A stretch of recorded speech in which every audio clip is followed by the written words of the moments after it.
The brown-haired boy wonders if the current situation is due to Shijo and Gudok. A tall man with purple hair clears his throat, surprising the brown-haired student. The purple-haired man reveals he saw the footage of the boy risking his life. After the boy modestly deflects, the instructor insists he still saved the other cadets. A sudden movement sounds as the large man unexpectedly reaches toward the seated boy. Confused by the sudden physical contact, the brown-haired boy asks what is happening. The instructor clears his throat again as the boy realizes a handshake is intended. A firm, silent handshake is exchanged between the imposing instructor and the injured student.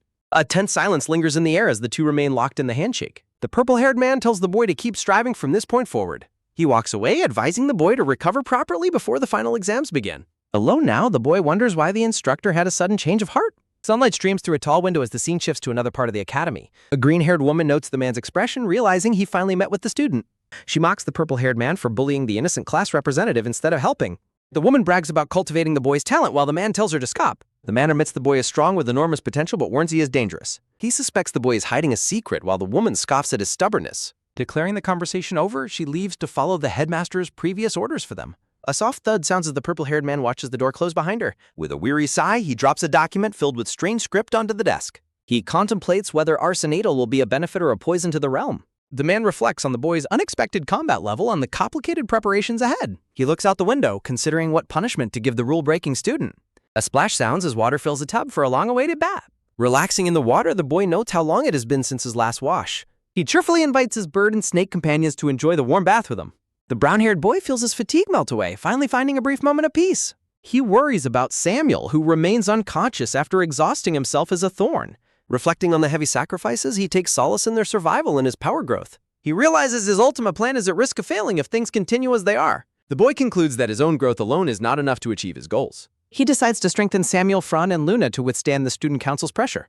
A splash sounds as he realizes the academy's elite will only get stronger by next time. A quick step sounds as the boy exits the tub, ending his brief respite. He identifies two goals, reclaiming his original power and raising the strength of Class A. To succeed, he determines that he specifically needs his unique mana cultivation technique. At his desk, he asks the system for the cultivation steps that suit his body. A notification appears, demanding a legendary artifact or 10,000 gold coins as payment. Shocked by the high price, the boy finds the information far more expensive than expected. A sudden fluttering sounds as his bird lands while he considers another way to pay. He realizes a high score on the midterms provides access to Saiton's weapons vault. The boy anticipates finding myth-grade treasures or even higher artifacts within the restricted vault. He wonders if Eris will actually grant him the high score he needs to enter. Peck sound as the bird taps his head, reminding him of the man's sudden handshake. The scene shifts to the grand architecture of the academy under a bright sky. The green-haired instructor announces that the midterm scores will be posted after today's class. The boy feels a surge of anticipation, wondering what rank he managed to achieve. A giggle sounds as a blue-haired girl with horns approaches the boy's desk. Luna asks if he is truly clueless about the results while Fran watches them. Fran challenges Adele to a wager, while the boy asks why she wants one out of nowhere. Luna suggests it is because midterm scores are posted this afternoon, and Adele reacts with quiet realization. Fran laughs while telling Luna she is qualified to be her slave, leaving the girl feeling flustered. Adele tells Luna it is just a joke, but Fran angrily demands to know who is joking. Adele agrees to the challenge and asks the white-haired girl what she is willing to stake. Fran is pleased by his interest, while Adele declares he is not the type to avoid challenges. Standing confidently with arms crossed, Fran announces that the prize she is staking is an invitation ticket.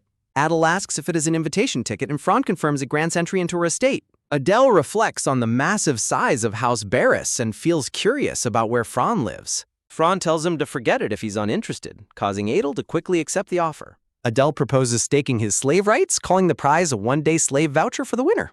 Fran repeats the prize name in shock, while Adele explains she can order him around for one day. Fran celebrates loudly, vowing to turn the boy into her faithful slave for an entire day.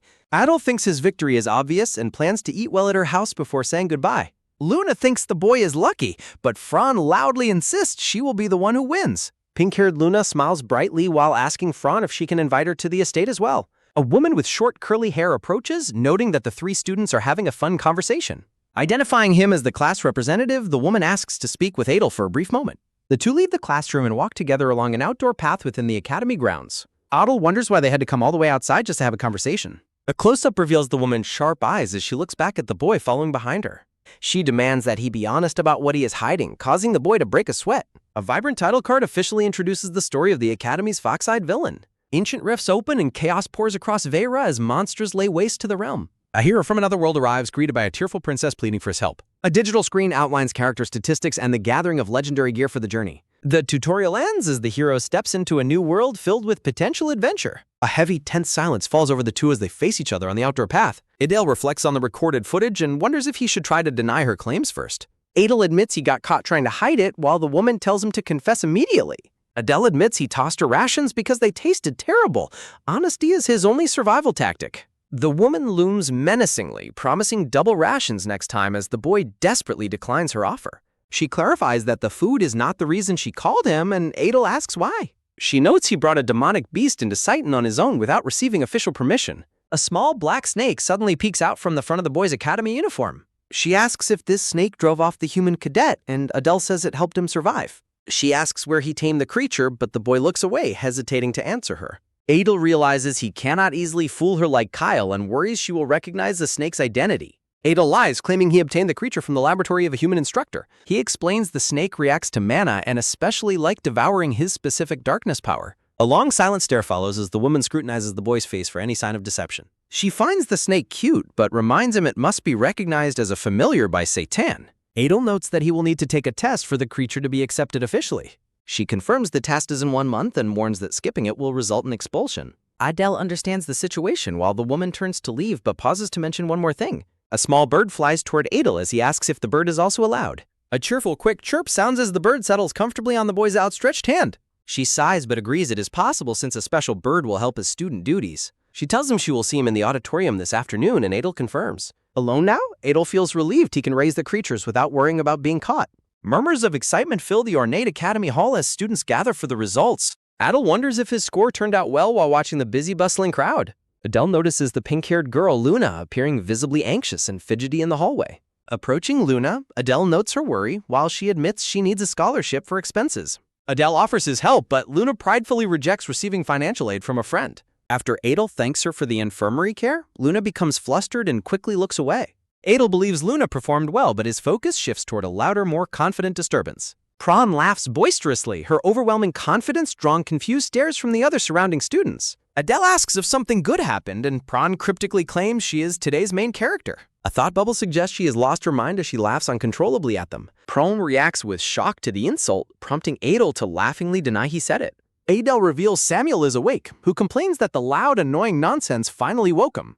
Prawn threatens to uproot the spirit, while Adele tries to calm her down before announcements. A horned instructor announces that the midterm scores are finally posted on the notice board. A deep rumbling doom sounds as students crowd around the massive list of midterm rankings. Adele suggests checking from the bottom up since scholarship benefits begin at the 40th rank. He scans the names but finds no sign of Luna at the lower middle ranks yet. A close-up of the board reveals that Luna has secured the 38th place ranking.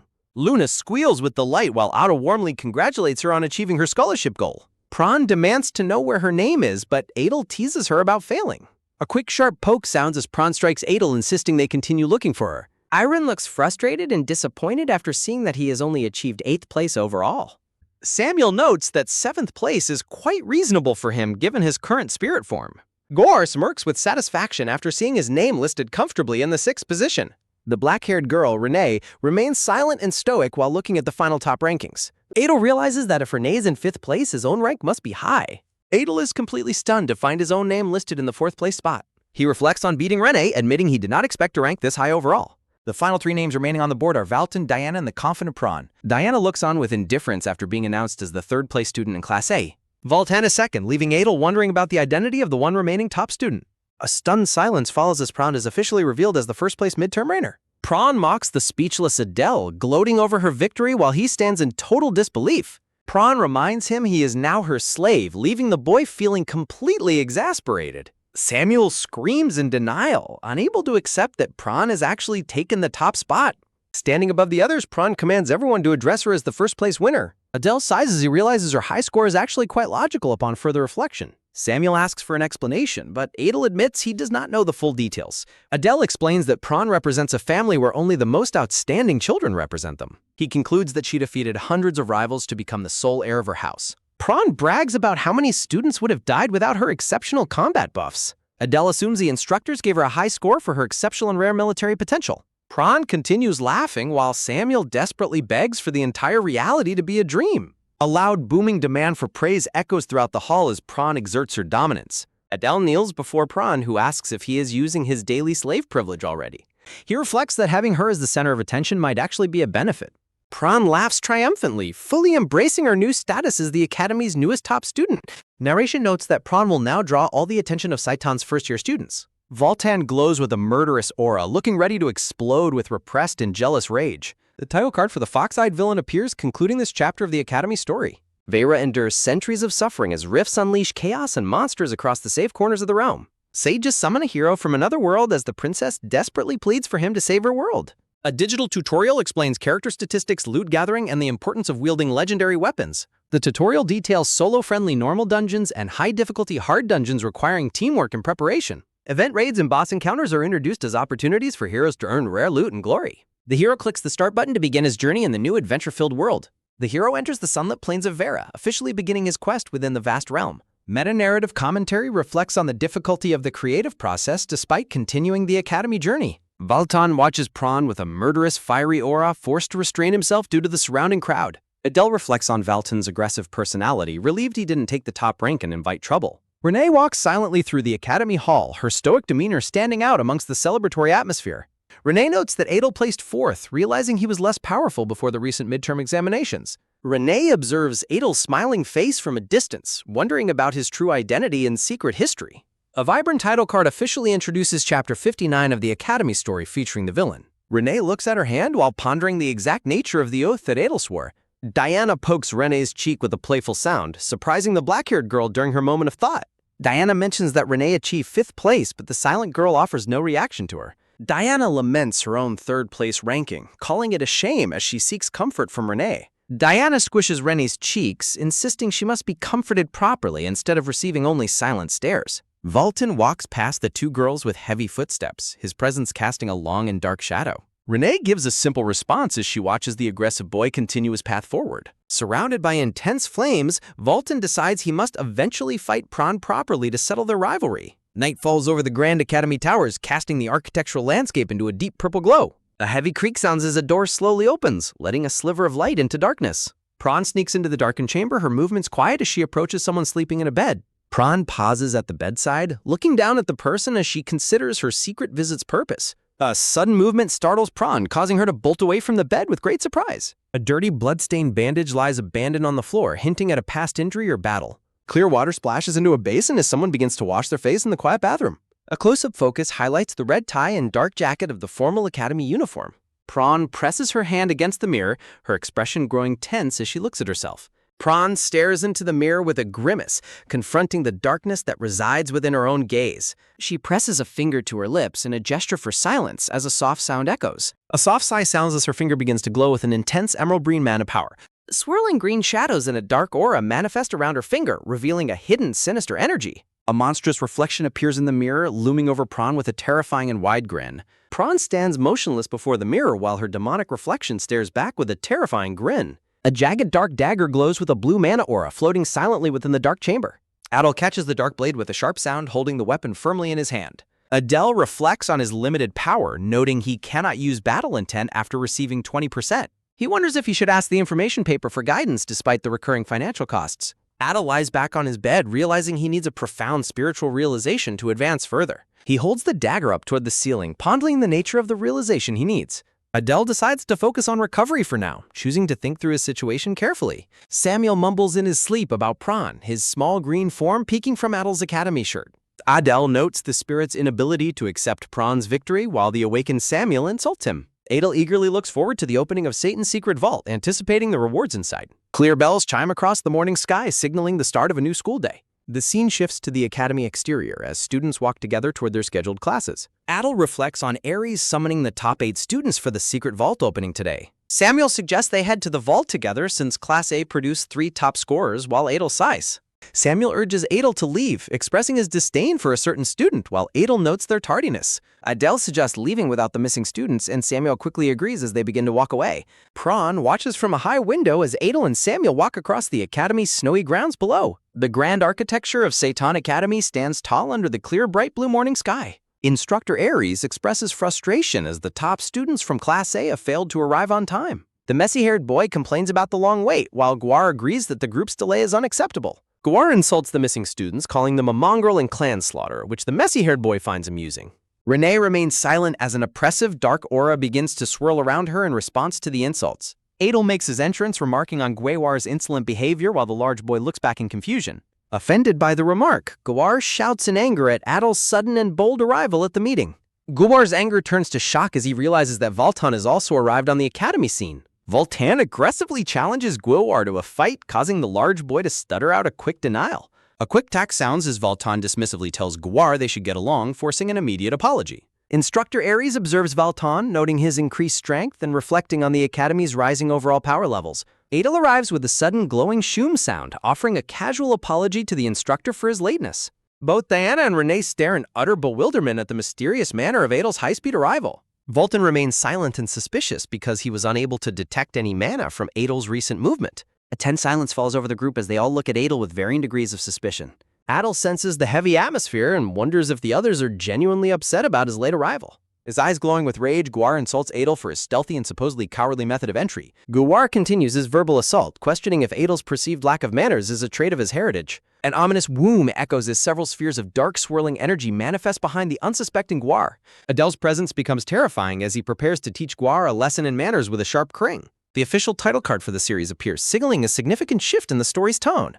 A promotional banner depicts a chaotic realm on the edge of annihilation featuring various warriors and monsters. Gwar roars in fury as a deep, rumbling kurr sound vibrates through the air around him. Adel disappears into a high-speed blur with a sharp shoom sound, leaving Gwar unable to react. Holding a dark blade to Gwar's neck with a quick shoom, Adel cold-bloodedly threatens to take his eye.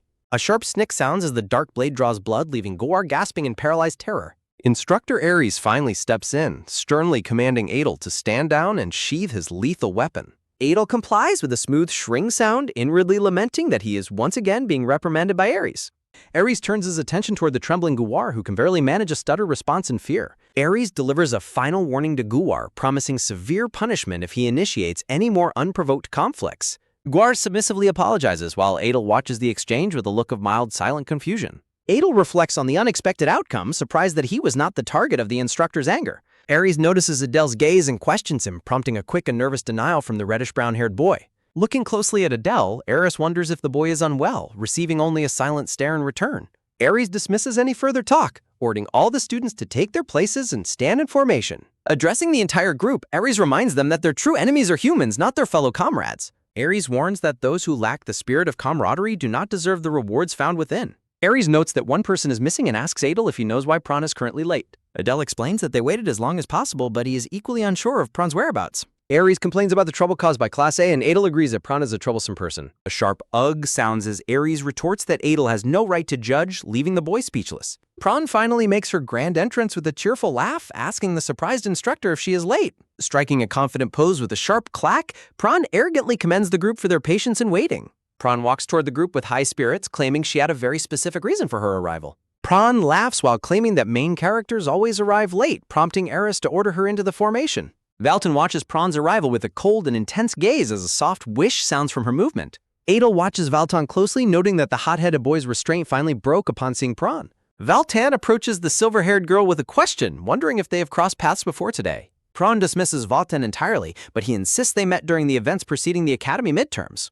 A sharp and condescending smirk forms on Pran's lips as she looks down at her challenger. Pran mocks Valton's lower rank, claiming an incurable condition prevents her from remembering the faces of underlings. Gwar watches the tense confrontation with visible sweat while Adel remains calm and silent beside him. Enraged by the blatant disrespect, Valton erupts in a massive and terrifying pillar of orange flames.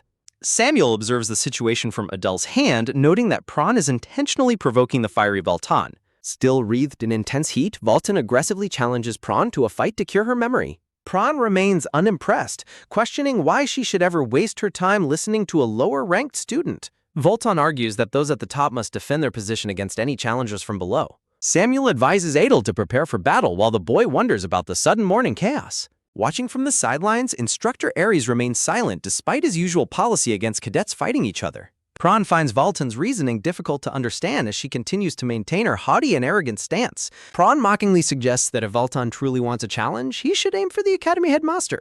Pran leans in closer to the flaming boy, asking if her assessment of his cowardice is true. Pran accuses Valtan of only being brave enough to scheme and pick fights with her subordinate underlings. Pran questions if Valtan targets students because he is too afraid to face more powerful academy instructors. Voltan finds her words laughable as his golden eyes glow with a lethal and focused killing intent. A heavy silence falls over the hall as Valtan turns his back on the silver-haired girl. The sound of heavy footsteps echoes as Voltan walks past Adel with a dark and brooding expression. Voltan stops abruptly, his massive and fiery presence looming right beside the calm reddish-brown-haired boy. Voltan decides to intervene himself since the instructor refuses to act, fearing someone might get seriously hurt. Voltan senses a third presence, noticing the dark aura beginning to swirl around the silent girl, Renee. Ares finally intervenes, sternly commanding the students to cease their conflict or face his direct punishment. Adele reminds Voltan that the instructor is speaking, successfully de-escalating the immediate and violent physical threat. A soft sigh of relief escapes the group as the suffocating tension in the room finally dissipates. Goar is stunned by Pran's boldness while the messy-haired boy finds her defiance against Valtan quite impressive. Diana marvels at the top student's confidence while the silent Renee watches the unfolding events without reaction. Ares reflects on the changing atmosphere, noting the significant growth of the top 3 students from Class A. Ares calls for the group's full attention, announcing that the opening of the vault will finally begin. Ares explains that the standard protocol for entering the storage is usually determined by each student's rank. Ares admits that the previous exam's arbitrary order caused unintended disadvantages for those who had entered later. Adele worries about being disadvantaged again before Ares suddenly calls his name to step forward before everyone. Ares shocks the entire group by announcing that Adel will be the very first student to enter. Stunned by the unexpected decision, Adele points to himself in disbelief while Ares confirms his new priority. Ares explains that reversing the order is the only fair way to compensate for the previous exam's unfairness. A joyful ooh erupts from the students as Adele celebrates his new opportunity to claim the best rewards. Ares approaches the Grand Vault and activates the glowing magic circles to begin the official opening sequence. The massive storage doors tremble and glow with a rumble as they slowly begin to creak open. A rapid thumping pulses in Adele's chest as he feels a surge of overwhelming excitement for the treasure. Adel hopes his luck holds, dreaming of obtaining legendary-grade artifacts or a rare mana circulation method. Samuel questions Adel's racing heart, asking if the simple thought of treasure is enough to excite him. Adele questions if Samuel feels the same excitement while the spirit laments the current state of his body. Adele reassures his companion that recovery is near as they prepare to finally step into the vault. A heavy croon sounds as Adel stands before the threshold of the grand and legendary Seidon storage. A confident and eager smile crosses Adel's face as he prepares to claim his well-earned Academy rewards. The official series title card appears in elegant script, marking the conclusion of this dramatic vault opening.